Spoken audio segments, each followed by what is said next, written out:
এই ল'ৰাজনে আবৃত্তি কৰিব পদধ্বনি মূলক। নমস্কাৰ, মোৰ নাম শ্ৰীবাসী ডেকা। মই শংকৰদেৱ মিছন সৰস্বতী তৃতীয় শ্ৰেণীত পঢ়ো। মই এটি কবিতা আবৃত্তি কৰিবলৈ ওলাইছো। কবিতাটিৰ নাম কম্পৰ ছোৱালী। কবি ৰূপৰ জ্যোতিপ্ৰভা বাগালা। মই সপোনত দেখিলো দুটা ফুটৰ আৰু দুজনী নাতিলিকা চকুতে লেখা পিলিকা পিলি পিলিকা পিলি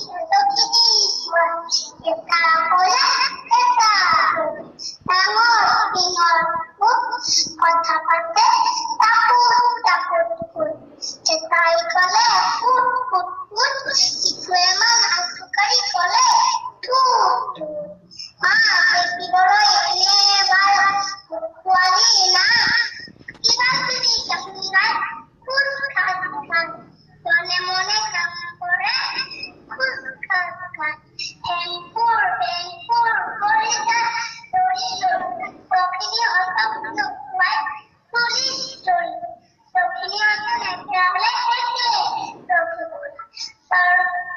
সৰপোৱা চখিনিয়ে নাচে পখাল কুটুক কুটুক কুটুক কৰি ফুটপুৱালি চাপ মাৰি কেমুৰা কেনেকৈ নাচে হেংটো দাঙি দাঙি নমস্কাৰ।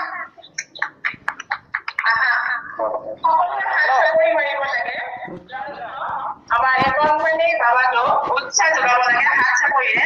আগৰবাৰ হাত চাপৰি মাৰক, তালিলৈ যাওক।